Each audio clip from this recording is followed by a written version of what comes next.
तर शिवाजी महाराजांनी स्वराज्याचा संकल्प सोडला त्याला साधारण 14-15 वर्षाचं वय होतं. तुमच्यापेक्षा लहान होते, आमच्या वयापेक्षा तर फारच लहान होते. परंतु कुठल्या माणसाने कुठल्या वयात काय करावं हे अलौकिक व्यक्तिमत्व असतात. 14व्या-15व्या वर्षी शिवाजी महाराजांनी जो स्वराज्याचा संकल्प नेमका त्यांच्या मनामध्ये कधी आला, त्यांनी नेमकं काय ठरवलं असेल हे इतिहासाने पूर्णपणाने ज्ञात नाही.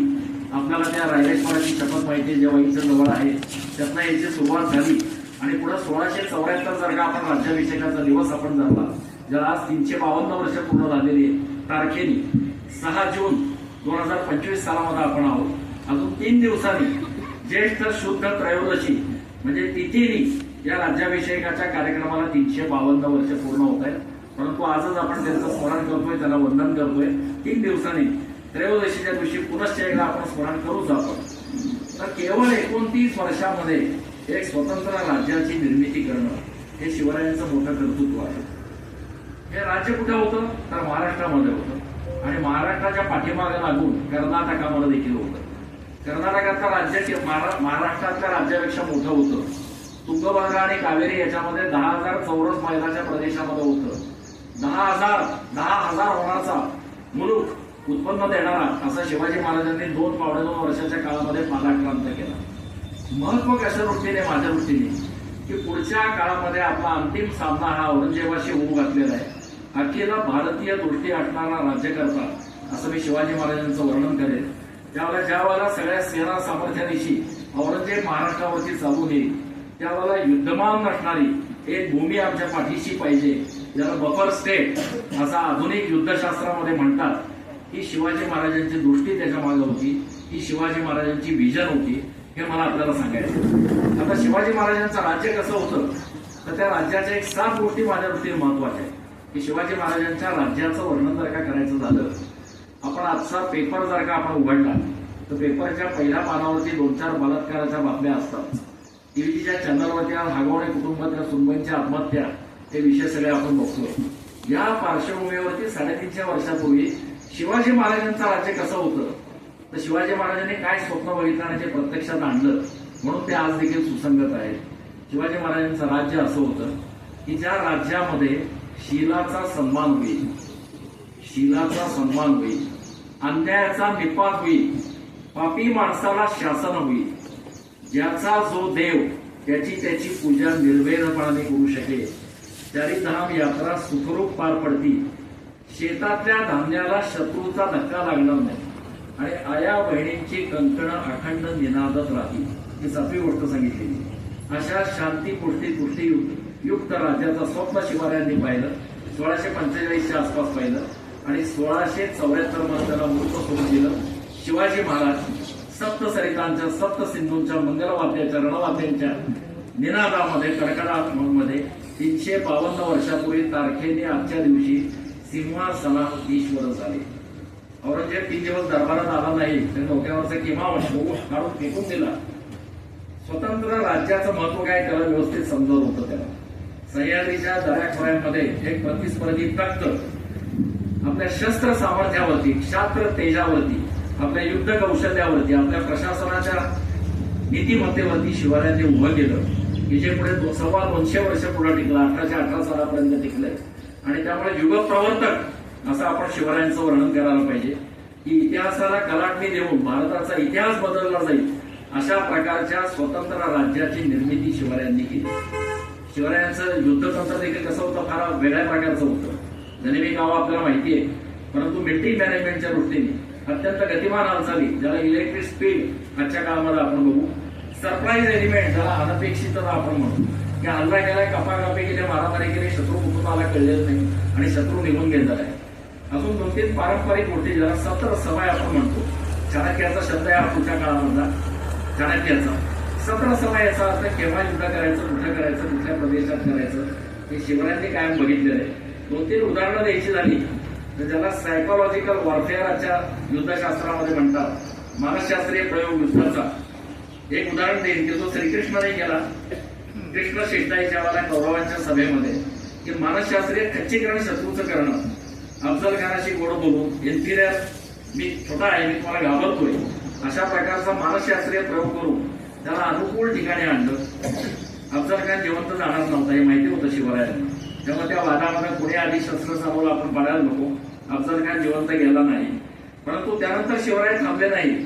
मोहम्मद घोरीचा पराभव झाल्यानंतर त्याचा पृथ्वीराज चव्हाणांनी अनेक वेळा पराभव केला, परंतु त्याला जिवंत सोडलं. दुसऱ्या दिवशी शिवाजी महाराज वाईट होते आणि पुढच्या 17 दिवसामध्ये पन्हाळा काबीज करून नेताजी पालकराच्या फौजा आदिलशाहीच्या वेशीवरती पोहोचलेल्या होत्या. विजयाकडून विजयाकडे ही शिवाजी महाराजांची युद्ध नीती होती. आरमार निर्माण करणारा 1000 वर्षाच्या इतिहासातला पहिला राजा, हेरगिरीचा प्रभावी वापर करणारा पहिला राजा. आता जे पाकिस्तानचे आपलं छोटंसं आता युद्ध झालं, आपण जे अतिरेकी तळ उद्ध्वस्त केले, त्याच्यामधली सॉफ्ट पॉवर आणि त्याच्यामधला सर्व्हेलन्स आपण जो सगळा केला, हे ठापा आपलं काय प्रभावी होतं. त्यामुळे आपण अत्यंत टार्गेटेड अशा प्रकारचा विध्वंस शत्रूचा आपण करू शकलो.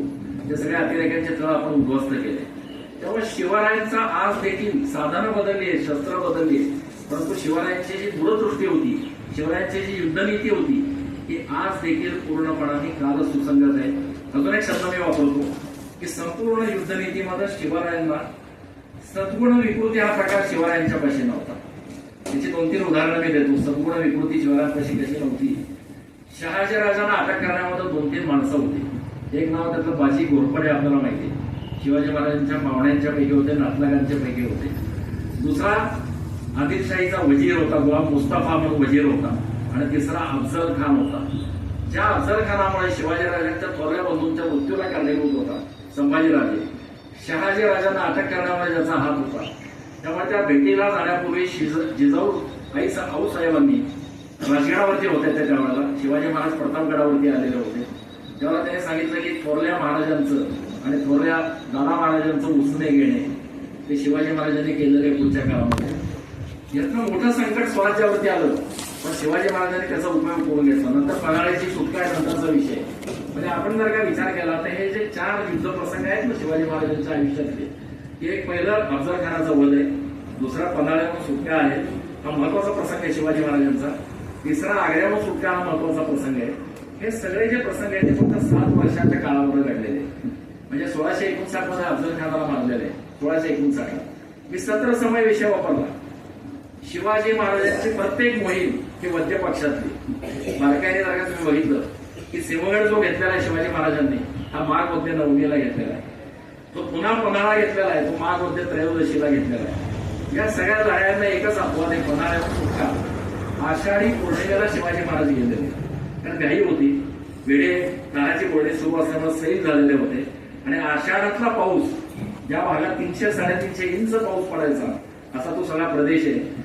तेव्हा हा एकमात्र अपवाद सोडला तर सत्र समय जो मी मागाशी शब्द चाणक्याचा वापरला, हा शिवरायांनी युद्धनीतीमध्ये वापरलेला आहे, जो आजच्या काळामध्ये देखील युद्धशास्त्रामध्ये वापरला जातो, आधुनिक साधनांनी वापरला जातो. दुसरं शिवाजी महाराजांचं वैशिष्ट्य, जे पुढच्या काळामध्ये शिवाजी महाराजांनी फक्त घोडदळाचा वापर केला, म्हणजे वेगवान हालचाली, चपळ हालचाली, शत्रूला अनपेक्षित प्रमाणात चढाई करणं, अडचण आली तर पळून देखील जाणं. एक उल्लेख करायला पाहिजे शिवाजी महाराजांचा की उंबरखिंडीमध्ये कारतलब खानाचा अडचणीच्या ठिकाणी शिवाजी महाराजांनी पराभव केला. इतिहासाची पुनरावृत्ती होत असते. नंतरच्या काळामध्ये व्हिएतनाममध्ये हेच टेक्निक वापरून एक युद्ध झालं. डीएन बिएन फ्यू नावाच्या दरीमध्ये फ्रेंचांचा पराभव हा व्हिएतनामने केला. स्वतंत्र झाल्यानंतर व्हिएतनाम अमेरिकेचं पुढे आक्रमण झालं आणि हुचिमिन भारतामध्ये आले. त्यांना रायगडावरती जाण्याची इच्छा होती, ती पूर्ण झाली नाही सुरक्षेच्या कारणामुळे. पण हुचिमिनने असं सांगितलं बोलताना की शिवाजी महाराजांच्या उंबरखिंडीतल्या लढाईत जे टेक्निक वापरलं ते आम्ही फ्रेंचांच्या बरोबरच्या युद्धावर ते टेक्निक वापरलं आणि ती लढाई आम्ही जिंकली. मी थोडक्यात का तुम्हाला सांगतोय की त्याचं जे एक आंतरसूत्र असतं आणि 300-350 वर्ष झाल्यानंतर देखील शिवाजी महाराजांची युद्धनीती, साधनं बदलली. आज अणुबॉम्ब, बॅलिस्टिक मिसाईलचं आज युग आहे, परंतु या युगामध्ये देखील मनगटाच्या मागची जी बुद्धी माणसाची असते, जी दूरदृष्टी असते, जी विजन असते, ते आजच्या काळामध्ये देखील शिवाजी महाराजांची सुसंगत आहे. म्हणून शिवाजी महाराज आजच्या काळामध्ये देखील आपल्याला आदर्श आहे. अजून 2-3 गोष्टी सांगायला पाहिजे की आजच्या महसूल खात्यामध्ये जमिनीची मोजणी, टॅक्सेशन जमिनीचं, हे सगळ्या शिवाजी महाराजांच्या पद्धती वापरल्या जातात. हे सगळ्या आज्ञापत्रामध्ये यातल्या बऱ्याचशा गोष्टी आहेत. शिवाजी महाराजांनी संपूर्ण कारकिर्दीमध्ये एकाच फक्त टॅक्स वाढवला, सिंहासन पट्टी म्हणून. हा कायम 30 वर्षाच्या कारकिर्दीमध्ये शिवाजी महाराजांनी जो महसूल गोळा करायचे त्याच्यामध्ये कधी वाढ झालेली नव्हती. वतनदारी शिवाजी महाराजांनी नष्ट केली. मुलकी सत्तेचं जे आज आहे लोकशाहीमध्ये याचं महत्व त्यांनी अधोरेखित केलं. अशा प्रकारचा दूरदृष्टी असणारा एक अलौकिक राजा म्हणून आपण शिवाजी महाराजांच्याकडे बघायला पाहिजे.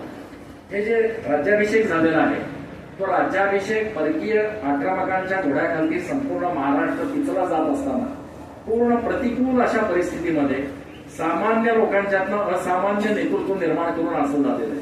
तुम्ही स्वराज्याचे सगळे सेनापती बघितले तर पहिले माडकोजी 10 तोंडे म्हणून पहिले सेनापती आहेत, नंतर नेताजी पालकर आहेत, नंतर नेताजी पालकरांनंतर प्रतापराव गुजर आहेत, नंतर हंबीरराव मोहित आहेत, तानाजी मालुसरे, आपल्याला बाजीप्रभू देशपांडे, मोरारबाजी या माणसांचा उल्लेख कशासाठी मी केला की शिवाजी महाराज जेव्हा राज्याभिषेकाच्या वेळेला सिंहासनाच्या पायऱ्या चढत असतील तेव्हा त्यांना ही माणसं आठवली असतील. त्यामुळे आपल्यासाठी तानाजी मालुसरेंनी सिंहगड घेताना तानाजी मालुसरे पडलेला आहे. तो मदारी मेहतर तिथे आग्र्याहून जेव्हा शिवाजी महाराज पळाले त्यावेळेला त्या बिछाण्यावरती झोपलेला आहे. मृत्यूचं भय होतं. मोरारबाजी देशपांडे पुरंदरवरती पडलेले मोरारबाजी, बाजीप्रभू देशपांडे पावनखिंडी महाराज याचं उडकिंडीचं नंतरचं नाव आहे. शिवाजी महाराजांची सुखरूप सुटका व्हावी म्हणून त्यांनी बलिदान दिलेलं आहे. मला काय सांगायचं शिवाजी महाराजांच्या ह्याच्यात की असा राजा की ज्याने सामान्य प्रजाजनामध्ये एक स्वातंत्र्याकांक्षा निर्माण केली आणि बलिदानाची प्रेरणा निर्माण केली. अल्बर्ट कामू म्हणून 20व्या शतकातला एक मोठा लेखक आहे, त्याचा रिव्होल्युशन नावाचा एक मोठा ग्रंथ आहे. त्याने असं दिलंय की मानवी इतिहासातली बलिदानाची प्रेरणा ही सर्वोच्च प्रेरणा असते. माणसं एक जहागीरदाराचा मुलगा राजा होतोय म्हणून जीव द्यायला तयार होत नाही, मला काहीतरी मिळणार आहे म्हणून माणसं जीव देत नाही. त्यासाठी एक वेगळ्या प्रकारची आकांक्षा, वेगळ्या प्रकारचा ध्येयवाद मनामध्ये जागवायला लागतो. तो शिवाजी महाराजांनी सर्वसामान्य लोकांच्या मनामध्ये जागवला आणि तो असा जागवला. राज्याभिषेकाचं महत्व काय आहे तर नंतर औरंगजेब 5 लाखाची फौज घेऊन प्रचंड खजिना घेऊन महाराष्ट्रावरती चालून आला. खरं म्हणजे शिवाजी महाराज असतानाच येण्याचं औरंगजेबाचं नियोजन होतं, परंतु शिवाजी महाराजांचं निर्माण अचानक झालेलं आहे. तेव्हा त्याला संभाजी महाराज होते. पुढचा इतिहास जर का आपण बघितला तर थोरले छत्रपती नाही, शंभूराजांनी 9 वर्ष लढा दिलेला आहे, पण त्यांचं देखील बलिदान झालेलं आहे. राजाराम महाराज देशांतर त्यांना करायला लागले, जिंजीला गेले. शिवाजी महाराजांची व्हिजन पुन्हा एकदा की शिवाजी महाराजांनी जिंजीचं राज्य घेतल्यामुळं राजारामांना तिथं आश्रय घेता आला आणि युद्ध चालू ठेवता आलेले. ही शिवाजी महाराजांची व्हिजन, ही शिवाजी महाराजांची दूरदृष्टी. तर राज्याभिषेकाच्या वेळेला शिवाजी महाराजांनी हे जे सगळे शत्रू परास्त केले आणि अत्यंत प्रतिकूल परिस्थितीमध्ये हे राज्य निर्माण केलेलं आहे. तर राज्याभिषेकाची फलश्रुती कशामध्ये तर आजच्या काळामध्ये विचार करताना आपण असं बघायला पाहिजे हे राज्य भोसल्यांचं म्हणून शिवाजी महाराजांनी जाहीर केलं नाही, शिवाजी महाराजांचं म्हणून जाहीर केलं नाही. हे मराठ्यांचं राज्य होतं. मराठा म्हणजे मराठा हा जातीवाचक शब्द नाहीये. जे जे महाराष्ट्रात राहतात ते मराठे असं शिवाजी महाराजांना अभिप्रेत होतं. हिंदवी स्वराज्य असं त्याचं वर्णन शिवाजी महाराजांनी केलेलं आहे. आणि शिवाजी महाराजांच्या महानिर्वाणानंतर राज्याभिषेकानंतर 6 वर्षांनी शिवाजी महाराजांचं निर्वाण झालेलं आहे. आणि औरंगजेबाची स्वारी 81 मध्ये झाली, 1681 मध्ये. परंतु 26 वर्ष त्याने मराठ्यांचा पाठलाग केला. शिवाजी महाराज नाहीये, संभाजी महाराज नाहीये, राजाराम महाराज नाहीये, ताराबाई त्यावेळेला, संताजी तानाजी मोठा नेता नाहीये. पहिल्या काही वर्षात हंबीरराव मोहिते गेलेले. सामान्य जनतेने हे राज्य आपलं मानलं की शिवाजी महाराजांनी सामान्य माणसांच्या मनामध्ये निर्माण केलेली प्रेरणा आहे आणि त्याच्यासाठी लढाई दिली. औरंगजेब अनेक लढाया जिंकल्या, परंतु मराठ्यांचा सर्वंकष पराभव औरंगजेबाला करता आला नाही. आणि शेवटी या 10 तोंड्यांच्या राकट देशामध्ये अहमदनगरला 1707 मध्ये 1681 ते 1707 औरंगजेब या मातीत मिसळला. त्याची कबर औरंगाबादला आहे, पण त्याला मराठ्यांचा निर्णायक पराभव करता आला नाही. एक इतिहासाचा अभ्यासक म्हणून राज्याभिषेकाची ही फलश्रुती आहे असं माझं म्हणणं आहे.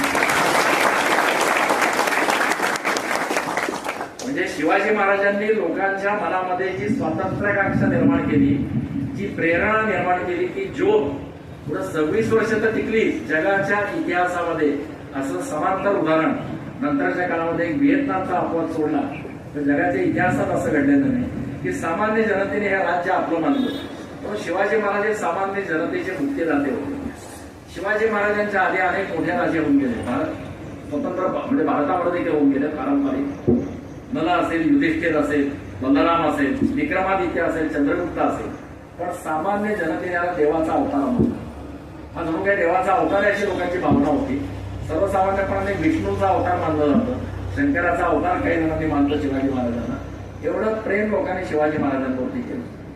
याचं कारण जगाच्या इतिहासात होऊन गेलेले जे मोठे सम्राट आहेत ते 3-4 जणांची आपण नावं घेतली तर त्याच्यामध्ये जुलियस सीझरचं आपल्याला नाव घ्यायला लागेल, हॅनिबालचं आपल्याला नाव घ्यायला लागेल, सिकंदराचं नाव घ्यायला लागेल, त्याच्यानंतर नेपोलियनचं आपल्याला नाव घ्यायला लागेल. या 4ही लोकांच्या पेक्षा शिवाजी महाराज सर्वश्रेष्ठ होते. याची 2 कारणं होती. शिवाजी महाराजांची राज्य साधना एखादी आध्यात्मिक साधना चालावी या प्रकारे चालावी म्हणून समर्थाने त्यांचं वर्णन श्रीमंत योगी अशा शब्दामध्ये समर्थांचं वर्णन केलं. मी मगाशी जे निश्चयाचा महामेरू तुमच्या समोर म्हणलं हे शिवाजी महाराजांच्या चरित्राचं कॅप्सूल आहे. तुम्ही एक त्यातलं विशेषण एक गुणवैशिष्ट्य जर का बघितली तर राजा कसा असावा आणि आजच्या काळात नेता कसा असावा याचं हे वर्णन आहे. शिवाजी महाराजांची विशेषण आहे सगळी. यशवंत, कीर्तिवंत, सामर्थ्यवंत, वर्धवंत, उदत्त, पंडित, पुराणिक, कवीश्वर, याज्ञिक, वैदिक, धूर्त, तार्किक, सभानायक सगळी सांगत बसत नाही. हे शिवाजी महाराजांचं वर्णन आहे. मध्ययुगामध्ये 17व्या शतकामध्ये ज्यावेळेला जनावरांचे आठवडे बाजार भरतात तसे स्त्रियांच्या विक्रीचे बाजार भरायचे अशा कालखंडामध्ये शत्रूच्या स्त्रीची देखील अब्रू ज्या राजाने लुटू दिले नाही. मी मागाशी पेपरच्या पहिल्या पानाचा उल्लेख केला. निर्भया केस आज 21व्या शतकामध्ये देखील घडते. त्यावेळेला शिवाजी महाराजांनी रामसाई पाटलाचे हात तोडलेले, त्यावेळेला सखोजी गायकवाडचे डोळे काढलेले, स्त्रीवरती अत्याचार केले म्हणून. त्यामुळे हा राजा 21व्या शतकामध्ये देखील सुसंगत आहे. अशा प्रकारची व्हॅल्यू सिस्टीम, अशा प्रकारची मूल्य व्यवस्था निर्माण करण्याची विजन असणारा, दूरदृष्टी असणारा राजा. तेव्हा साधू संतांनी त्याला आपल्या शेजारी बसून गेलं. महाराजांचं 8 लग्न झालेली होती परंतु त्या काळात त्याला राजकीय कारणं असायची. अत्यंत संयमित अशा प्रकारचं ग्रस्त जीवन, आदर्श ग्रस्त जीवन हे राजे जगलेले. सूड ही त्यांची प्रेरणा नव्हती. पुराणाची प्रत देखील जरी मिळाली तरी पुढच्या मुक्कामावरती योग्य माणसाच्या हातावर त्याने दिलेली आहे असा इतिहास आहे. पण ही समर्थाची अहिंसा आहे. दक्षिण दिग्विजयाच्या जेव्हा मंदिरांचा विध्वंस झाला असं बघितलं तेव्हा त्या मशिदी उतरून तिथं मंदिरांची निर्मिती केलेली असा देखील इतिहास आहे. परंतु आज आपल्याला कोर्ट कचेऱ्यात राम मंदिराची निर्मिती करायला लागते असा आजचा कालखंड आहे. म्हणून शिवाजी महाराज आज देखील सुसंगत आहे, प्रेरणादायी आहे. आज देखील ते एम्पॉवरमेंट देऊ शकतात, मोटिवेशन आपल्याला देऊ शकतात. माझा पहिल्या बोलण्यातला शिवाजी महाराजांचा भाग मी थांबवतो कारण मला वेळेची मर्यादा आहे, मला अजून बोलायचं. परंतु शिवाजी महाराज हे मला अंतसूत्र म्हणून वापरायचं की शिवाजी महाराज आज देखील प्रेरणादायक का आहे. शिवाजी महाराजांच्या चरित्राकडे बारकाईने तुम्ही दृष्टी बघितली तर जो सामाजिक समरसता हा विषय माझा. 300 वर्षापूर्वी या राजाने सर्व धर्म समभाव हा शब्द न वापरता सामाजिक समरसतेचे यशस्वी प्रयोग शिवाजी महाराजांनी केलेले. शिवाजी महाराजांच्या कुठल्याही किल्ल्याचं जर का आपण बघितलं तर सर्व रापशी असतील, मांग असतील, महान असतील, कळावं म्हणून मी जातीचे उल्लेख करतोय परंतु शिवाजी महाराजांनी त्या काळात महाराष्ट्रामधल्या 18 प्रगत जातीच्या लोकांना स्वराज्याच्या उद्योगामध्ये समाविष्ट करून घेतलं. सर्व धर्माचे लोक, मुस्लिम देखील काही लोक त्याच्यामध्ये होते. म्हणजे सिद्धी सबूळ त्याच्यामध्ये होता, सिद्धी मिस्त्री त्याच्यामध्ये होता, दौलत खान त्याच्यामध्ये होता. फक्त आजच्या काळामध्ये इतिहासाचा डिस्टॉर्शन करून जी संख्या वाढवली जाते अशी परिस्थिती नव्हती. परंतु ते लोक शिवाजी महाराजांना वर्जन होते. ज्यांना मराठी राज्याबद्दल अभिमान आहे, महाराष्ट्राबद्दल अभिमान आहे अशा लोकांना शिवाजी महाराजांनी, योग्य लोकांना शिवाजी महाराजांनी जवळ केलं आणि सर्व प्रकारच्या जाती धर्माच्या लोकांना एकत्र करून सामाजिक समरसता म्हणून शिवाजी महाराजांपासून सुरुवात झाली. आता आजच्या काळामध्ये सामाजिक समरसतेसाठी आपण काय करायचं याच्यासाठी माझ्या बोलण्याचा जो शेवटी अंतिम सूत्र आहे त्याचा मी मुद्दाम उल्लेख करतो. मला शेवटी असं बोलायचंय की येणाऱ्या काळामध्ये आज आपण 2025 सालामध्ये 2047 ला अजून 22 वर्ष. या 22 वर्षामध्ये तुम्ही 40 ते 45च्या वयामध्ये असाल. आम्ही जे इकडचे ज्येष्ठ माणसं होती कदाचित असून नसूच किंबहुना पण तुम्ही नक्की आठणार. तेव्हा भारताची काय स्थिती असेल आणि त्यावर तुमच्या आजच्या प्रेरणा काय पाहिजे, तुम्ही काय विचार करायला पाहिजे, काय दिशेने तुमची विचार असायला पाहिजे एवढंच सांगतो. मी नंतर स्पष्ट करतो. तुम्ही एका अत्यंत भाग्यवान अशा कालखंडामध्ये जन्माला आलेले आहात. ते काय आहे मी सांगितलं तुम्हाला नंतर. त्यामुळे शिवाजी महाराजांचे समरसतेचं सूत्र पुढं भारत होऊ घातलेली आत्मनिर्भरता एक महाशक्ती म्हणून एक उदयमान राष्ट्र म्हणून भारताचा आता निर्मिती सुरू आहे. 2047 मध्ये आपण एक सामर्थ्यशाली राष्ट्र म्हणून जगाच्या समोर येऊ. त्याची झलक आतापर्यंत आपण गेल्या 5-6 वर्षामध्ये पाकिस्तानचं युद्ध, आर्थिक स्थितीमध्ये योग आपला जगभर पोहोचला, आयुर्वेद आपला जगभर पोहोचतोय. आज जगामध्ये जे भारताला महत्व आहे, एक सॉफ्ट पॉवर म्हणून भारताला महत्व आहे. या महत्वाच्या दृष्टीने आता मधल्या काळामध्ये आपण काय करायला पाहिजे, नागरिक म्हणून असेल, विद्यार्थी म्हणून असेल, आपण शिक्षक आहात. शिक्षक तर माझ्या दृष्टीने फार महत्वाचे देशामध्ये. सर, मी बँकिंग क्षेत्राचा माणूस आहे. मला नेहमी असं मनामध्ये येतं की शिक्षकाचा ताळेबंद बॅलन्स शीट हा फार श्रीमंत असतो शिक्षकाचा. आम्ही बँकेतनं रिटायर होतो, एकदा पीएफ ग्रॅज्युटी घेतो आणि पुढे दर महिन्याला पेन्शन घेतो, मिळत नाही. परंतु शिक्षकाची बॅलन्स शीट कायम बर्दिष्ट असणारा ताळेबंद आहे.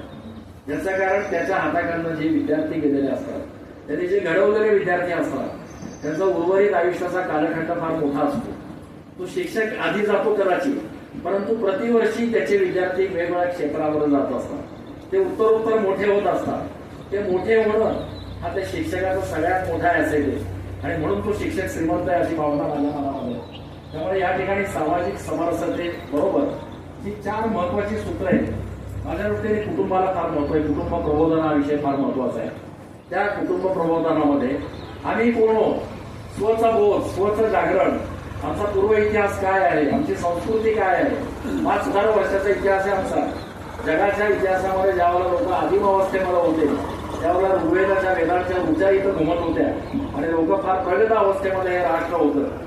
16व्या शतकामध्ये इंग्रजांचं आक्रमण झालं. त्यावेळेला आजच्या जर का जीडीपीची आपण कल्पना केली तर भारताचा जीडीपी जगातल्या 3ऱ्या नंबरवरती जीडीपी होता आणि जगाच्या 25% जीडीपी आमच्याकडे होता. जी लूट भारताची 190 वर्षाच्या ब्रिटिश अंमलामध्ये झाली, त्याचा आकडा मी तुम्हाला एक सांगतो.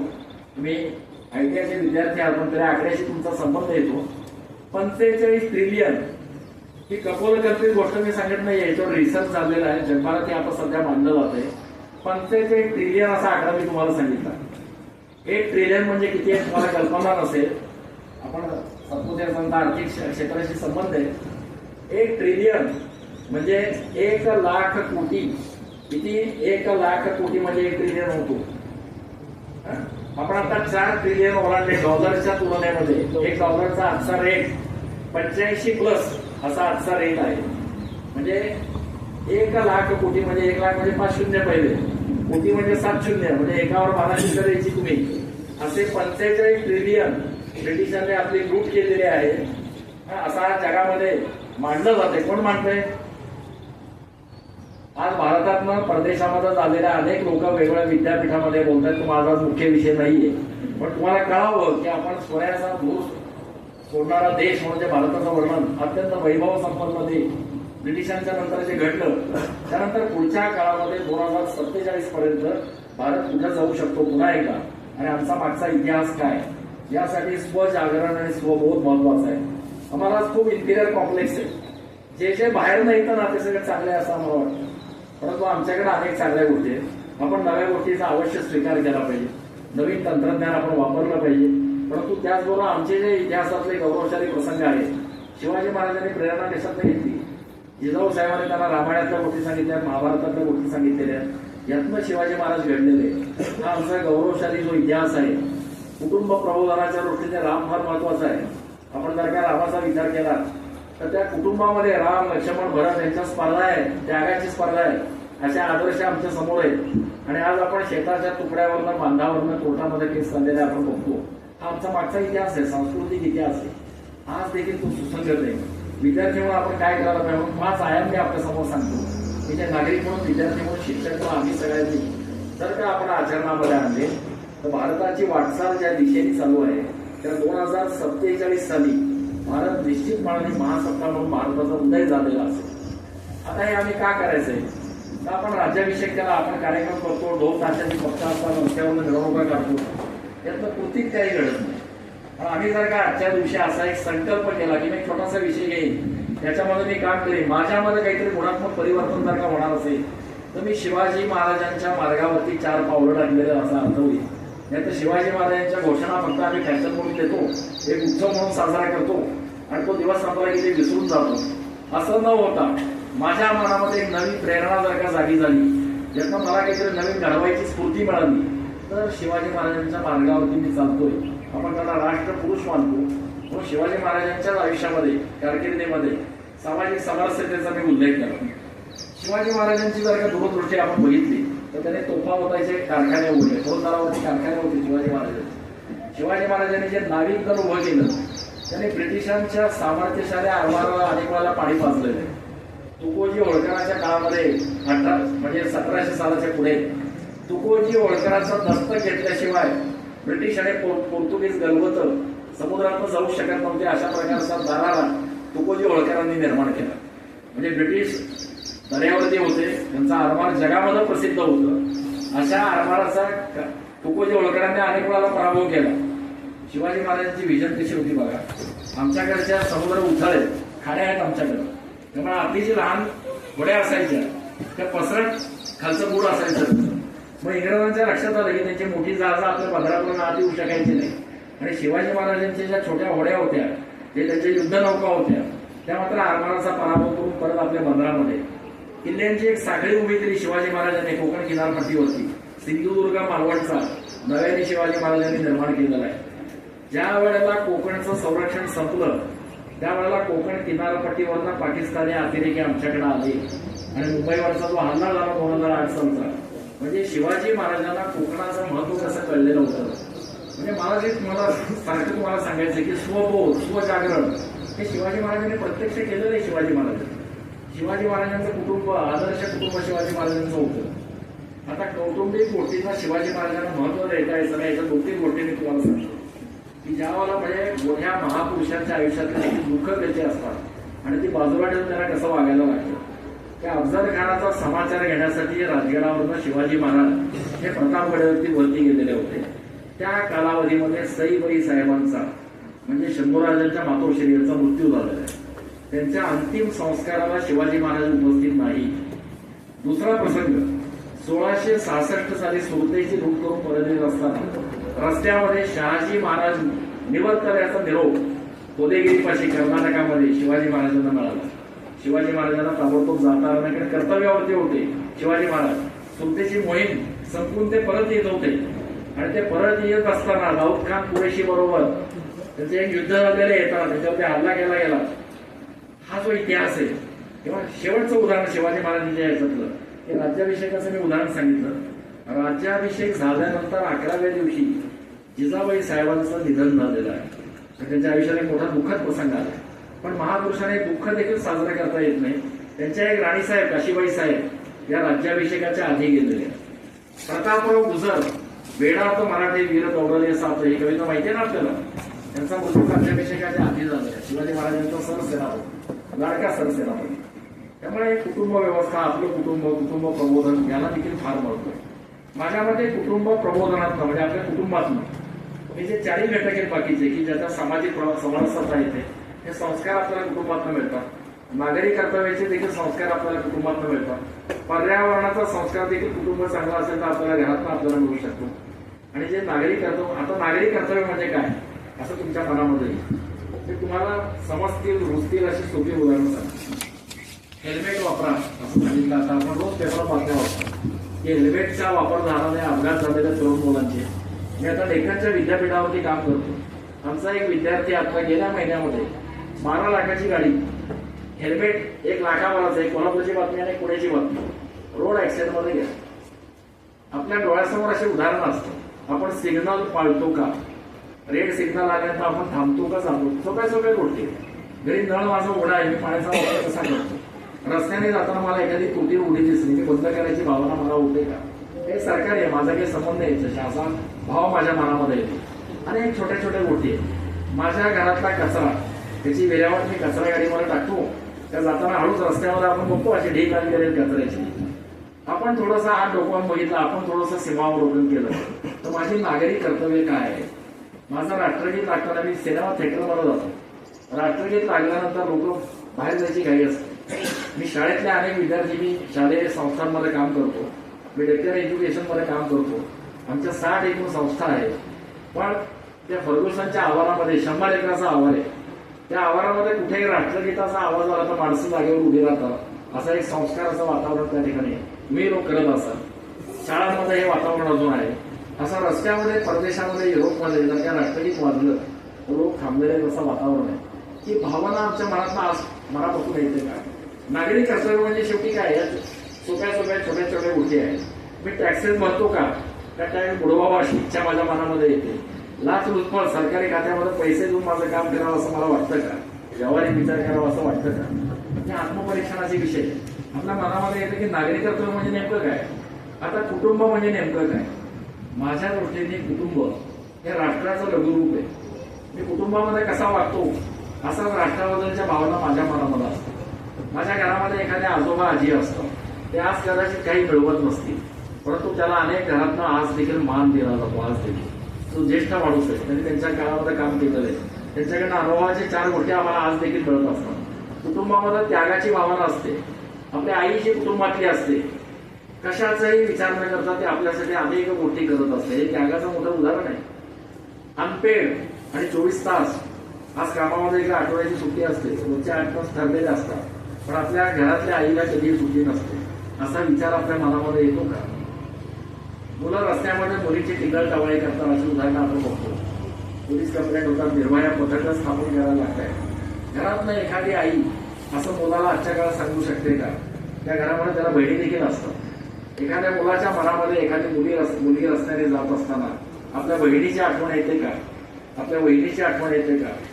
ही नागरी कर्तव्य आणि हे संस्कार आहे. म्हणजे शिवाजी महाराजांचं नाव घ्यायचं असेल तर ह्या ज्या गोष्टी आहेत, हे जे आत्मपरीक्षण आहे आणि टुवर्ड्स एक्सलन्स, की माझ्यातले दोष माझ्यातले जायला पाहिजे, ते अधिक चांगल्या गोष्टी करायला पाहिजे. आता सामाजिक समरसता म्हणजे माझी जात कुठली आहे, माझा धर्म कुठला आहे, माझा वंश कुठला आहे, माझी भाषा कुठली आहे, या सगळ्याच्या पलीकडे समाजामध्ये एकात्मता निर्माण होणार सामाजिक समरसतेचा. घटनेमध्ये बाबासाहेब आंबेडकरांच्या कर्तृत्वामुळे आपल्याला 3 तत्व समजलेली दिलेली आहेत. आपल्याला तिन्ही तत्व आपल्याला तोंडपाठी लागतात: स्वातंत्र्य, समता आणि बंधुता. याचा व्यावहारिक अर्थ लक्षात आणण्यासाठी एक छोटीशी गोष्ट सांगतो. या तिन्हीमध्ये छोटा छोटा फरक आहे, आपल्याला पटकन लक्षात येणार नाही, पण स्वातंत्र्य आणि समता एकमेकांच्या काही वेळेला विरुद्ध जातं. म्हणून जर का बंधुता असेल तर स्वातंत्र्य आणि समतेचा योग्य आपल्याला अर्थ लावतो. तर एक छोटी गोष्ट सांगतो की एका माणसाचा महिन्याच्या अखेरीला पगार झाला, नव्यानेच नोकरीला लागलेली होती, त्यामुळे तो अगदी खूप खुश असतो आणि तो 1 किलोवर मिठाई घेतो आणि त्याच्या मनावर असं असतं की पहिलाच पगार आहे माझा, त्याची बायको आहे, लहान मुलं आहेत, या मिठाईचा उपयोग घरचे आम्ही सगळेजण आणि आनंद घेऊ, एन्जॉय करू. आम्ही पिशवीमध्ये मिठाई जवळचा मित्र भेटतो, तो गप्पा मारत राहतो आणि याला गेला लवकर हालता येत नाही. पिशवीतली मिठाई जी असते त्याची त्याला सारखी आठवण येत असते की हा कधी जातोय आणि मी घरी जाऊन घरच्यांना मिठाई देऊन घरच्यांच्या बरोबर कधी मिठाई खातोय.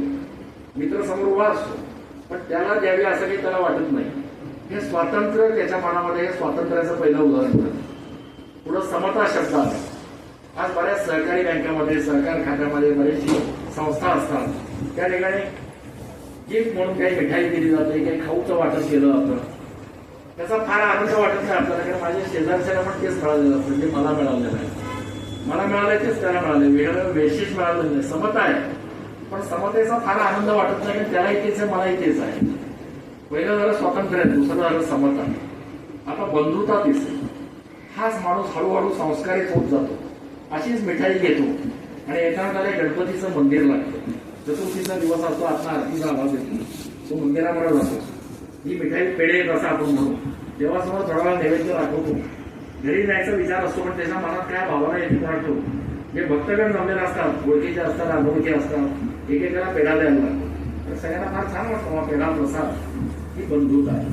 ही जी मी 3 उदाहरणं दिली, त्यामुळे बंधुतेशिवाय समाजामध्ये एकरस होता येतो. समोरच्याचं दुःख माझ्या मनामध्ये येणं, ज्याला इंग्रजीमध्ये एम्पथी म्हणतात, सहसंवेदना म्हणतात, ही सहसंवेदना माझ्या मनामध्ये असणं हे मनुष्यत्वाचं लक्षण आहे, चांगल्या माणसाचं लक्षण आहे. म्हणून जो नामदेव येतो ती तुपाची वाटी म्हणून त्या कुत्र्याचे देखील मागे जातो, त्याला थोडं कोरडी भाकरी खायची, हा आदर्श आहे आमच्या समोर. व्यावहारिक उदाहरण द्यायचं झालं तर दरवर्षी यात्रा निघते, वारी निघते पंढरपूरची. आताही त्याची तयारी सुरू झालेल्या बातम्या येतात. आपण कधी बातम्यांनी त्याच्याकडे बघत नाही. सामाजिक समरसतेचं सगळ्यात मोठं उदाहरण महाराष्ट्रामध्ये किंवा किंवा भारतामध्ये कुठं असेल तर हे वारीचं उदाहरण. या वारीमध्ये कोण किती माणसं येतात, महाराष्ट्रभर देशातनं माणसं येतात, ज्यांना कोणी देखील बोलवत नाही. स्वयंप्रेरणेने ते येतात, शेतीची कामकाजं, बाकीची कामकाजं पार पाडतात, अर्धवट ठेवतात, पण एक नवीन ऊर्जा घेण्यासाठी, आपली बॅटरी चार्ज करण्यासाठी स्वतःहून त्या ठिकाणी येतात. माझा शेजारचा माणूस कुठल्या जाती धर्माचा आहे मला माहिती नसतं. त्याच्यामुळे समान सूत्र एकच असतं की तो विठ्ठल आमच्या सगळ्यांचा समान सूत्र आमच्यासाठी आहे की त्या विठ्ठलाचे आम्ही भक्त आहोत. त्यामुळे त्या वाळवंटामध्ये सगळेजण नाचत असतात, एकमेकांच्या पाया पडतात. पंढरपूरला वारीला जाऊन यायला माणूस आपल्याला भेटला, आपल्याला प्रसाद दिला, भुका लावला, आपण त्याच्या पाया पडतो. त्याचा समाजामध्ये उद्धार काय, त्याची प्रतिष्ठा काय हे आपण बघत नाही. आपल्या दृष्टीने तो विठ्ठलाचं दर्शन घेऊन आलेला आहे. हे समरसतेचं सगळ्यात मोठं उदाहरण आहे. माझ्या दृष्टीने एक जनाबाईचा फार चांगला अभंग आहे, मला सगळ्या कदाचित आता आठवणार नाही. विठू माझा लेकुरवाला संगे गोपाळांचा मेळा नका माझा विसरला तो सांगा कुठे, असा प्रसिद्ध अभंग आहे. हा अभंग म्हणजे समरसतेचं आणि व्यवस्थापनाचं उदाहरण आहे. मी व्यवस्थापनाचा विद्यार्थी आहे, तेव्हा मला काय व्यवस्थापनाचं सूत्र कुठे असं शोध घ्यायची सवय असते. आज जे आपलं सामाजिक समरसता आहे, स्वचं जागरण आहे, स्वतःचा बोध आहे, नागरिक कर्तव्य आहे, पर्यावरणाचा विषय आहे, अशा अनेक विषयांचा या वारीमध्ये संस्कार घडत असतो. त्यामुळे जनाबाईचा हा जो अभंग आहे ना, हा सामाजिक समरसतेचं मूर्त रूप आहे असं मला वाटत राहतं एक अभ्यासक म्हणून.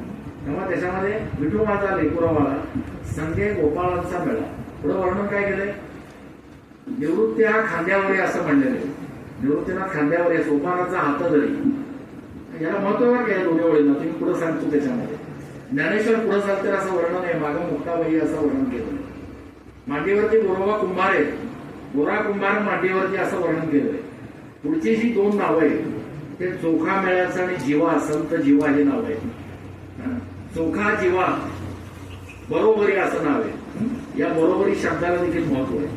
आता शेवटच्या 4 वळी त्याच्यामध्ये सेना, संत सेना महाराज त्यांचा उल्लेख आहे, बंका महाराजांचा उल्लेख आहे. सेना बंका कडेवरी नावा करांगुरी धरी. आणि मग जनाबाई त्याला म्हणते की भक्तांचा मेळावा तो विठ्ठला भर. आता याची गंमत व्यवस्थापनाच्या दृष्टीने बघा, हे जे सगळे संत 11 संतांचा उल्लेख यायचा जनाबाईचा अभंग आहे. पहिले 4 आहेत ते ज्ञानेश्वर आहे, सगळी 4ही भावंड आहे. खांद्यावरती जबाबदारीचं ओझा असतं असं आपण म्हणतो, परंतु शस्त्र देखील खांद्यावरती धारण केली जातात. आणि जो खांद्यावरती बसलेला आहे त्याला चालणाऱ्यापेक्षा लांबचं दिसतं. त्यामुळे एखादा VIP जेव्हा जात असतो तेव्हा रस्ता स्वच्छ आहे का नाही, सुरक्षित आहे का नाही बघण्यासाठी पायलट व्हेकल जातात. आजच्या काळात पत्र्याची गाडी जाते, लाल दिव्याची पायलट व्हेकल जातात, असं आज आपण बघतो. तसं मार्गदर्शन करण्यासाठी ज्ञानेश्वर पुढे आहे, लिडिंग फ्रॉम द फ्रंट. विठ्ठलाच्या पुढे चालता येते. विठ्ठलाने देखील हात कुणाचा धरलाय, सोपानाचा धरलेला आहे. त्यामुळे सोपान देव, निवृत्ती, ज्ञानेश्वर हे सगळे ब्रह्मा विष्णू महेश यांच्या अवतारात अशी लोक मानलेलं आहे, अशी भक्तांची श्रद्धा आहे. त्यामुळे सृष्टीच्या निर्मितीसाठी सोपानाचा हात हातात धरला पाहिजे अशी विठ्ठलाची देखील भावना आहे. आता मी सांगितलं की ते दोघं बरोबर आहे. त्याच्यामध्ये उल्लेख जो केलाय तो चोखा मेळ्याचा उल्लेख आहे. ते सांगितलंय की सामाजिक समरसता म्हणजे जातीभेदाच्या मध्ये चोखा मेळा जो आहे त्याला समाजातनं बहिष्कृत केलेला आहे. परंतु आज जे 2 अभंग आहेत, जोहार मायबाप जोहार बालगंधर्व म्हणायचे नेहमी, आणि त्याच्या पारणं भेटण्यासाठी एकादशीचं साक्षात विठ्ठल त्याच्याकडे गेलेला आहे अशी चोखा मेळ्याची गोष्ट आपल्याला सांगितली जाते. अरे बोलायला असे वरवली रंगा सामाजिक समरसतेचा संदेश आहे. पुढे म्हणजे त्या दोघांचं वर्णन बरोबरी असं केलेलं आहे. मूल जरा जाणतं झालं की आई त्याचा हात सोडते, ते बरोबर चालायला लागतं. आणि जे अजून आजान आहे ते कडेवरती असतं. त्यामुळे जे अजून त्या मार्गावरती शिकताय अशी कडेवरती आहे. आता ते जीवा हे ब्राह्मण कुळातले, पण त्याने कबीराचा अनुग्रह घेतला म्हणून त्यांना समाजातनं बहिष्कृत केलं. म्हणजे हा जे अभंग मुद्दाम का सांगितला तर सामाजिक समरसतेचं मूर्तिमंत उदाहरण असा हा जनाबाईचा अभंग आहे. जनाबाईच्याकडे विठ्ठल स्वतः तिचं घरकाम करायला यायचे अशा गोष्टी आपल्याला पुराणामध्ये सापडतात, भागवतामध्ये सापडतात आपल्याला. ही दासी आहे, नंदवांच्याकडची दासी आहे. म्हणजे हे सामाजिक समरसतेचं सगळ्यात मोठं उदाहरण. तेव्हा महाराष्ट्रातली जी वारीची परंपरा आहे ना, ही महाराष्ट्रातली कधीही न सरणारी लक्ष्मी आहे, महाराष्ट्राचा ऐश्वर्य आहे. त्यामुळे सामाजिक समरसतेचा आपण विचार करत असताना वारकरी म्हणून आपण त्या पंथाकडे आपण बघायला पाहिजे की ज्यांनी सामाजिक समरसतेचा मोठा संदेश आपल्याला आजच्या काळामध्ये दिलेला आहे. आता पर्यावरणाचा विषय आहे, म्हणजे या पंचसूत्र आपण ज्याला म्हणतो अशी ही सूत्र आहे की पर्यावरण देखील आपण घरात आपण विजेचा वापर सर्व खोल्यातले दिवे आपण लावलेले, आपल्याला ऐकत आहे. आपण काही दिवे बंद केले तर वाड्या वस्त्यांवरती आदिवासी भागात दुर्गम भागामध्ये जिथं वीज पोहोचलेली नाही तिथं आज माझ्या बांधवांना वीज मिळू शकते. आज मोदी सरकार आल्यानंतर आणि घरात गॅस पहिल्यांदा पोहोचले, त्या गॅसला सबसिडी उपलब्ध झाली. याला सहज संवेदना म्हणतात. समाजामधल्या जो खालच्या स्तरावरचा माणूस आहे त्याच्याबद्दल शिवाजी महाराजांनी जी आपुलकी बाळगली त्या समाजामध्ये वावरत असताना जर का माझ्या मनामध्ये येत असेल, ते दुःख मला जाणवत असेल, ती वेदना माझ्या मनामध्ये उठत असेल, माझ्या अंतःकरणात कुठेतरी कळ उठत असेल, असं काम करायला मी जात असेल, तिथं वृक्षारोपण तुम्ही केलेलं दिसतं. या पर्यावरणावरती तुम्हाला मी काही उपदेश करावा अशी स्थिती नाही. फॉरेस्ट डिपार्टमेंटच्या ऑफिसमध्ये यावं एवढ्या या 5 एकराच्या याच्यात वृक्षराजी मला दिसते. परंतु पुढच्या काळात ग्लोबल वॉर्मिंग, मी तुम्हाला साधं उदाहरण सांगतो की मी साताऱ्यामध्ये गेंडामाळावरती LICच्या भागामध्ये राहतो. आज वस्ती तिथली खूप वाढायला लागलेली आहे. त्यांना पहिल्यांदा गेल्या 25 वर्षात आमच्या बोरिंगचं पाणी संपलं. मग ते नियोजन करून 15-15 मिनिटं चालवायला लागायचं. आता पाऊस जे पडले ते वळवाचे इतकं मान्सूनचे त्याच्यावर चर्चा चालू आहे. त्याच्यामुळे ग्राउंड टेबल सुधारलं पाण्याचं आणि लगेच पाणी सुधारलं. पुढच्या काळात काय होईल की मी तुम्हाला सांगितलं की 2047 साली तुम्ही 40 ते 50 या वयोगटामध्ये असणार. आता तुमच्यासाठी काय संधी आहे, हा शेवटचा मुद्दा एक 10 मिनिटात संपवतो. एक शेवटचा मुद्दा मी तुमच्यासमोर वाटतो की असा शब्दप्रयोग वापरला की शिवाजी महाराजांचं सूत्र घेऊन आपण हे पंचपरिवर्तन पंचसूत्र आपण वापरली. त्याच्यामध्ये आपण सामाजिक समरसतेवर थोडासा विचार केला. त्यानंतर आपण कुटुंब प्रबोधन, अत्यंत महत्वाचे कुटुंब प्रबोधन. आज आमच्याकडे जे उपभोगवादी संस्कृती येते त्याच्यातनं आमची कुटुंब व्यवस्था उद्ध्वस्त व्हावी अशा प्रकारचे प्रयत्न सगळे सुरू आहेत. त्यामुळे कुटुंब हे समाजाचं लघुरूप आहे. उंबरठा ओलांडल्यानंतर तुम्ही समाजात जाता. आज तुम्ही एक सोपा विचार करा की तुम्ही वाईमध्ये आहात, वाईमध्ये तुम्ही 2 जण मित्र आहात आणि अनेक वर्षांनी पुढे दिल्लीवर तुमची भेट झाली असं समजा. मग त्या माणसाला महाराष्ट्रातला मराठी माणूस जर का मला अमेरिकेत भेटला तर मी फार आनंदी असतो. हा माझ्या देशातला याचा मला आनंद असतो. म्हणजे माणसाचं वर्तुळ कसं मोठं होत जातं बघा. की मला परदेशामध्ये आशियाई माणूस भेटला तरी आनंद वाटतो, भारतामध्ये महाराष्ट्रातला माणूस भेटला की आनंद वाटतो आणि पुण्या मुंबईला साताऱ्यातला माणूस भेटला तर आनंद वाटतो. म्हणजे माझी कक्षा रुंदावत जाते, माझी मॅच्युरिटी वाढत जाते, माझी पावलं जशी घराच्या उमऱ्याबाहेर पडायला लागतात. त्यामुळे विद्यार्थी म्हणून तुमच्याबद्दल एक 10 मिनिटं बोलतो. या दोन्हीचा संबंध आहे याच्याशी. तुम्ही ITI मध्ये आहात, नवीन एज्युकेशन धोरण तुम्ही बारकाईने वाचलं नसेल त्या क्षेत्रामध्ये आम्ही काम करतो. त्यामुळे नवीन एज्युकेशन धोरणामध्ये एम्प्लॉयबिलिटीला सगळ्यात महत्व आहे. मगाशी बोलताना उपाध्याय सरांच्या बोलण्यामध्ये देखील आलं की 100% एम्प्लॉयमेंट आमच्याकडे आहे. त्यामुळे तुम्हाला मी 2-3 पुस्तकं फक्त तुमच्या कानावरती घालतो. आणि अल्विन टॉफलर नावाचा एक प्रसिद्ध लेखक येतो, आता 5-10 वर्षापूर्वी गेला. त्याची 3 पुस्तकं फार जगप्रसिद्ध आहे. त्यातलं पहिलं पुस्तक जे आहे ते थर्ड वेव्ह नावाचं पुस्तक आहे. तुम्हाला लिहून घेता आलं तर नेटवरती नंतर बघा. दुसरं फ्युचर शॉक म्हणून दुसरं पुस्तक आहे. आणि तिसरं पॉवर शिफ्ट नावाचं पुस्तक आहे. नावावरून तुमच्या लक्षात आलं की जगामध्ये काय घडू घातलेलं आहे पुढे याच्यावरची ही 3 पुस्तके. पुन्हा एकदा नाव सांगतो मी. अल्विन टॉफलर हे लेखकाचं नाव आहे. थर्ड वेव्ह हे पहिलं पुस्तक, पॉवर शिफ्ट हे दुसरं पुस्तक, फ्युचर शॉक हे तिसरं पुस्तक. तुमच्या आयुष्यात जे पुढे घडणार आहे याचं वर्णन 80च्या डिकेडमध्ये या माणसांनी रिसर्च करून केलेलं आणि कसं घडतंय आपल्या आजूबाजूला. आज जो तंत्रज्ञानाचा विस्फोट आपल्या आजूबाजूला आपण बघतोय, आर्टिफिशियल इंटेलिजन्स आपण बघतोय, त्या पुढे माणूस स्वतंत्र बुद्धीने काम करू शकेल की नाही अशा प्रकारचं भय आपल्या मानवामध्ये निर्माण झालेलं आहे. अशा एका उभारठ्यावरती तुम्ही आज उभे आहात. तुम्ही भाग्यवानात असा मी शब्द अशासाठी वापरला की भारत हा जगामधला असा एकमेव भाग्यवान देश आहे की भारताचं सरासरी वय, ज्याला मीडियन एज म्हणतात म्हणजे मध्य वयाचं, ते 28 वर्ष आहे. याचा अर्थ भारताची निम्मी लोकसंख्या म्हणजे 70 कोटी प्लस लोक हे 28 वर्षाच्या आत वय आहे. आणि 28 वर्ष 70% लोक वरच्या वयावर, म्हणजे स्वतः काम करणारे ज्यांचे हात चालते आहे अशा प्रकारची मोठी वर्किंग पॉप्युलेशन आज भारतामध्ये आहे. याला अर्थशास्त्रामध्ये इकॉनॉमिक्सच्या दृष्टीने याला पॉप्युलेशन डिव्हिडंड असं म्हणतात. म्हणजे लोकसांख्यिकी लाभांश असं म्हणतात. ही जी विंडो आहे आपली, ही विंडो 2056 सालापर्यंत राहणार आहे. म्हणजे 2047 साली स्वातंत्र्याची 100 वर्ष पूर्ण होऊन जातील. तुम्ही भाग्यवानात असं मी अशासाठी म्हणलं की जगामधल्या हे जे सरासरी वय आहे ना ते आपल्यापेक्षा फार जास्त आहे. म्हणजे युरोपमध्ये, जपानमध्ये ते आताच 50च्या जवळ आलेले, युरोपियन देशामध्ये ते 48च्या पुढे आहे, अमेरिकेमध्ये 42 वय आता. म्हणजे जी जगातली मोठी देश आहे चीन पासून सगळे याच्यापेक्षा भारत हा जगातला सगळ्यात तरुण देश आहे. अशा देशामध्ये 20च्या आतली तुम्ही मुलात माझ्यासमोर बसलेले आहात, हे विद्यार्थी बसलेले आहेत. तेव्हा जगामध्ये जेव्हा ही लोकसंख्या अजून म्हातारी होत जाईल तेव्हा 2050 सालाच्या पुढापर्यंत भारत हा तरुण वर्ग जगाला पुरवणारा एकमात्र देश असेल. आज देखील जगातल्या 70 देशांमध्ये भारतीय विद्यार्थी मोठमोठ्या कॉर्पोरेट सेक्टरमध्ये काम करतात. याची तुम्हाला किती माहिती आहे मला कल्पना नाही. मी डेक्कन एज्युकेशनचा ट्रस्टी आहे. आता 3-4 वर्षापूर्वी 2020 साली लोकमान्यांची शताब्दी साजरी झाली, पुण्यतिथीची शताब्दी साजरी झाली. त्याला कोविड होता त्यावेळेला, त्यामुळे आम्ही त्याची ऑनलाईन गुगल फॉर्म भरून एक डिजिटल कॉन्फरन्स घेतली. ज्याला 5 लाख आमचे ॲल्युमनी म्हणजे माजी विद्यार्थी त्यांनी त्याला हजेरी लावली. आणि त्याला आमचे जे माजी विद्यार्थी हे जगातल्या 50 देशातला माजी विद्यार्थी त्याला हजर होते. आज मी तुमच्याकडे जेव्हा बघतोय मी असं समजू नका की आम्ही ITI मध्ये काम करतोय. मी सांगितलं की अल्फाबेट बदलायला पाहिजे.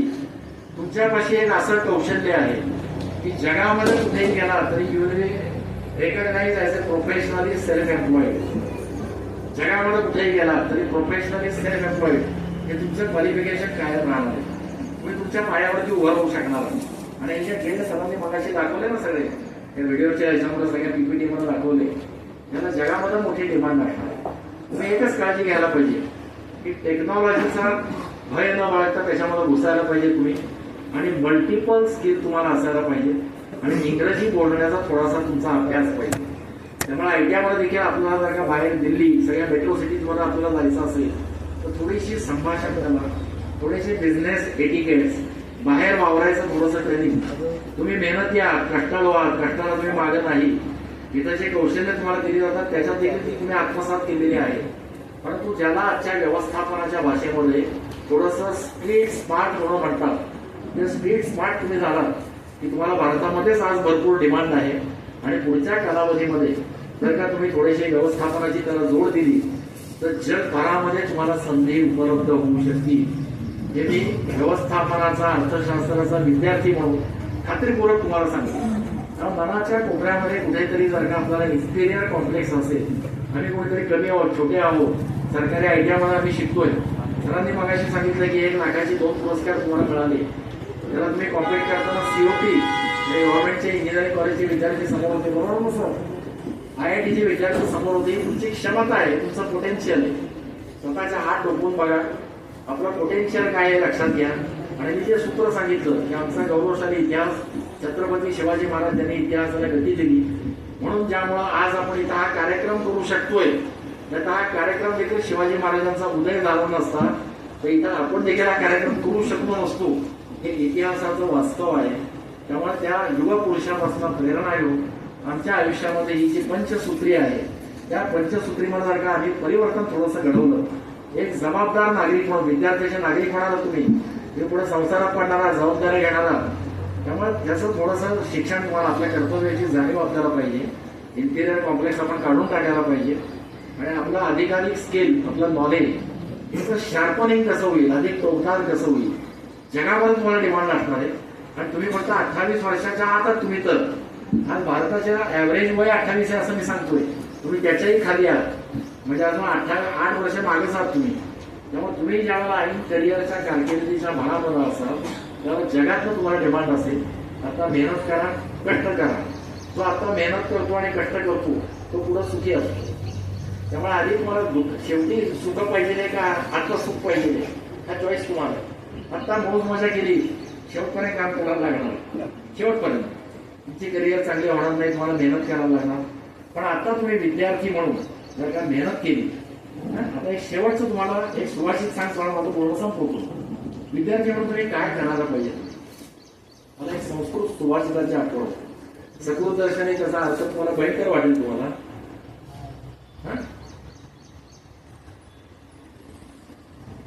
काक चेष्टा, काक चेष्टा मी अर्थ सांगतो. बकत ध्यानम श्वान निद्रा तथैवच. काक चेष्टा बकत ध्यानम श्वान निद्रा तथैवच. दुसरं काही आठवत आहे का? दुसरी ओळ मला दुसरी ओळ नीट आठवत, त्याला अर्थ सांगतो मी तुम्हाला. आता तुम्हाला काकचेष्टा म्हणजे काय प्रकार आहे? अल्पाहारी, ग्रहत्यागी, विद्यार्थी पंचलक्षण आठवलं मला. अल्पाहारी, ग्रहत्यागी, विद्यार्थी पंचलक्ष्मी, या 5 गोष्टी विद्यार्थी म्हणून तुमच्याकडनं अपेक्षित आहे. पहिली गोष्ट काकचेष्टा. काक म्हणजे कावळा, संस्कृत आहे. काकचेष्टा म्हणजे आपल्याला पंचतंत्राची गोष्ट माहिती आहे. तो पाण्याचा रंधन असतो, त्याचं तोंड निमुळतं असतं, तहान लागलेली असते, पर्यावरणाचा संबंध आहे पंचसूत्रामधल्या. कुठेही त्या कावळ्याला पाणी मिळत नाही, पण तो हुशार असतो, इंटेलिजंट असतो. त्याला जे उपाध्याय सर, ढवळे सर अशी त्याला शिकवायला असतील, त्यामुळे त्याला लक्ष देतं. थोडे कष्ट करायला पाहिजे, मेहनत करायला पाहिजे, क्रिएटिव्हिटी पाहिजे, कल्पना शक्ती पाहिजे. तो छोटे छोटे खडे पेबल्स गोळा करतो, खड्ड्यात टाकतो, पाणीवरती येतं, पाणी पितं, उडून जातं. काकचेष्टा. मेहनत करायला कधी पडू नका. फकत ध्यान. फकत ध्यान मध्ये काय कावळा तुम्ही कर्कोटचा किंवा बगळा जो असतो तो एका पायावर उभा असतो असा पाण्याच्या पाशी, आणि एका फुल फोकस, फुल कॉन्सन्ट्रेशन. ते विद्यार्थी म्हणून अभ्यासावरती पूर्ण कॉन्सन्ट्रेशन पाहिजे की मला जो ट्रेड आहे, मला काय करायचंय, बाहेर काय काय संधी उपलब्ध आहे. आणि तो काय करतो त्यावेळेला छोटे छोटे मासे सोडून देतो. मोठ्या माशाकडे त्याचं लक्ष असतं. तसं आयुष्यामध्ये स्वप्न मोठी बघा. आता सिनेमाला जाणं, इकडे जाणं, मजा करणं करायचं नाही असं नाही, तर माझं मुख्य करिअर मला महत्वाचे. आताची 2-3, 4, 5 वर्ष महत्वाची. त्यामुळे बघत ध्यान तुम्हाला महत्वाचं. श्वान निद्रा. आपल्या घरात ज्यांच्या कुत्री असतील ना, ते कुत्रा असं पुढच्या 2 पायात मान टेकून असं मस्त डुलके मारत असतो, झोपलेलं असतं. पण जवळनं हळूच गेलं, कुत्री जिच्या घरी असती, ते पटकन लगेच त्याचे कान असे खडे होतात आणि ते चावूल घेतं लगेच. सावध पाहिजे. काय तुम्हाला बाहेर अनेक आकर्षण आहेत, मोहाचे प्रसंग आहेत, मोहाचे क्षण आहेत, व्यसनं लागू शकतात, बिघडू शकता तुम्ही. त्यामुळं श्वान निद्रा. आपण आपल्या जरी आपण गाफीलो तसं वाटलं तरी आपण सगळं सावध पाहिजे. आपण त्याच्यामध्ये अल्पाहारी. आता तुम्हाला वाटेल अल्पाहारी म्हणजे आम्ही कमी खायचं का, आमचं तर वाढीचं वय. अल्पाहारी याचा अर्थ तुमची जी ज्ञानेंद्रिय आहे त्याला आहार कमी द्या. म्हणजे स्क्रीन टाइम आपला किती आहे, मोबाईल आपण किती बघतो, ही जी एक एक ज्ञानेंद्रिय आहेत ना, आम्ही डोळ्यांनी काय बघतो, तोंडाने काय बोलतो. माझं बोलायचं काम आहे आता, म्हणून मी जास्त बोलतोय. म्हणून आपल्याला 2 कान आणि 1 तोंड आहे. तुम्ही बोलतो किती, अभ्यासाच्या वेळी अभ्यास करतो का, माझा मोबाईलचा स्क्रीन किती वेळा मी बघतो, रील्स मी काय करतो का, फेसबुकवरती आहे का, इंस्टाग्रामवरती आहे का, किती तास मोबाईल मी रोज वापरतो. या 4-5 तासात मी दुसरं काय करू शकेन माझ्या व्यक्तिमत्वाच्या विकासासाठी, यासाठी अल्पाहारी महत्वाचं आहे. म्हणजे ज्ञानेंद्रियात म्हणजे आत येते ना सगळं, त्याच्यावरती माझं नियंत्रण पाहिजे नाही. आणि ग्रहत्यागी असा मी शेवटचा शब्द वापरतो. ग्रहत्यागी म्हणजे घर सोडून जाणं. तुम्ही बहुतेक सगळेजण वाईट परिसरातले विद्यार्थी असतील नाही सर, बाहेरचे पण. त्या अर्थाने ग्रहत्यागी याचा अर्थ काय की घरामध्ये तुम्ही सगळ्यात सुरक्षित असतात, घरामध्ये लाडके असतात, आई वडील गावागावातून तुमची काळजी घेतात, हे पाहिजे हे पाहिजे. ज्या मला करिअरमध्ये तुम्ही बाहेर उभ्या राहा स्वतःच्या पायावरती, तेव्हा जगातल्या सगळ्या आव्हानांना तुम्हाला समोर जायचंय. तिथं अनेक प्रकारचे ऍडजस्टमेंट तुम्हाला करायला लागतील. नव्या गावात तुम्हाला जायला लागेल, तिथं नोकरीच्या ठिकाणी शिस्त पाळायला लागेल, मोबाईल घराची बाहेर ठेवायला लागेल, तिथं 8 तास ड्युटी व्यवस्थित करायला लागेल. यासाठी अल्पाहारी ग्रहत्यागी म्हणजे out of your comfort zone, तुमच्या कम्फर्ट झोनच्या बाहेर तुम्हाला यायचं. म्हणजे पहिला मी तुम्हाला कावळ्यासारखं सांगितलं की मेहनत करा, कमी करू नका. बघा ध्यान, अभ्यासावरती पूर्ण कॉन्सन्ट्रेशन, फोकस तुमचा पाहिजे. श्वानासारखं तो कुत्रा असला तरी सावधपणा त्याचा मोठा गुण आहे त्याचा, हे असायला पाहिजे. अल्पाहारी म्हणजे मी काय बघतो, काय करतो, शिवरायांचे कैसे बोलू नये, शिवरायांचे कैसे चालू नये, शिवरायांचे सदगी देणे कैसे असेल. नुसतंच बोलतो आपण, त्या आत उतरलं पाहिजे आपल्या. मी कसा वागतोय, मी कसा बोलतोय, मी गुटखा खातो का, मी दिवसात किती वेळा मोबाईल बघतो, हे विद्यार्थी म्हणून आपण आत्मपरीक्षण आपण करायला पाहिजे. आणि ग्रहत्यागी त्या कम्फर्ट झोनच्या बाहेर. त्यामुळे आपण हे जे काय तासभर बोललो असेल मला वाटतं, त्याच्यात आपण राज्याभिषेकापासून सुरुवात केली. म्हणजे आपण हे पंचपरिवर्तन, पंचसूत्र याच्यावर बोललो. विद्यार्थी म्हणून तुमच्यासमोर काय आहे समोर, तेव्हा थिंकिंग डीप. आपण साताऱ्यामध्ये राहतो, समर्थांचा सज्जनगड आपल्या जवळ आहे. स्वप्न मोठी बघा, घालुनी अकलेचा पवाड व्हावे ब्रह्मांड मुनी झालं, येथे कैचे आलेले द्वार करंटेपणा. स्वप्न मोठी बघा, तुमच्या क्षमता आहे, पोटेन्शियल आहे, मेहनत करा, कष्ट करा. जगाची दारं तुम्हाला उघडी आहेत. अशा कालखंडात तुम्ही जन्माला आलेले आहात. भारताचं वय सगळ्याच जगात तरुण आहे. माझ्यातर्फे तुम्हाला तुमच्या पुढच्या आयुष्याच्या कारकिर्दीसाठी, यशासाठी सगळ्यात चांगल्या शुभेच्छा देतो.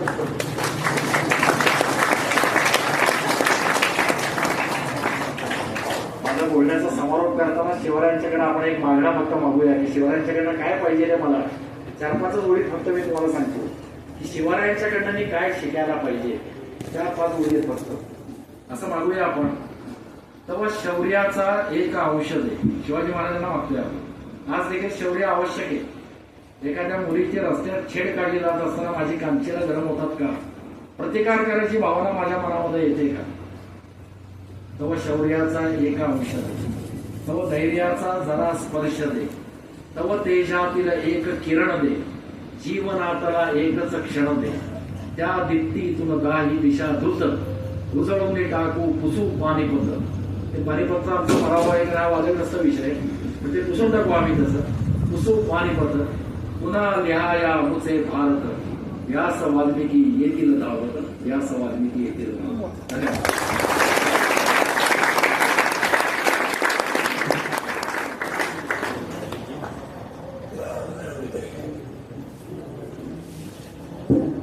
धन्यवाद ऋषीदास. हे त्यांचं जे संभाषण होतं ते संपूर्ण असंच वाटत होतं. शिवराय हा